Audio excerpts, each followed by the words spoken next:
ते आपल्या फायद्याचं राहणार, बरोबर. कारण आजारी पडल्यानंतर औषध, ट्रीटमेंट, मेडिकल या सर्व गोष्टी होत जातात.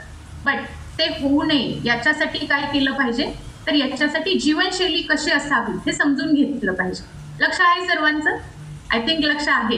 येस. ओके. तर आता जसं मी सांगितलं ना, आत्ताची जीवनशैली कशी आहे याच्यामध्ये जर बघितलं तर आज भारत आपला नंबर 1 आहे. कशामध्ये माहितीये?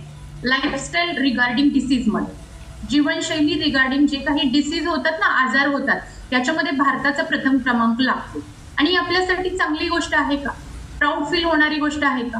बिलकुल नाहीये. बिईंग इंडियन सिटीजन जर विचार केला ना, तर या गोष्टी कुठेच विचारांमध्ये बसणाऱ्या नाही. पण ते विचारात बसो किंवा न बसो, आपल्याला पटो किंवा न पटो, हा आकडा किंवा हे जे काही सर्वे केलं गेलेलं आहे ते बाकी ते WHO न सांगितलेलं आहे. भारत नंबर 1 आहे लाईफस्टाईल डिसीज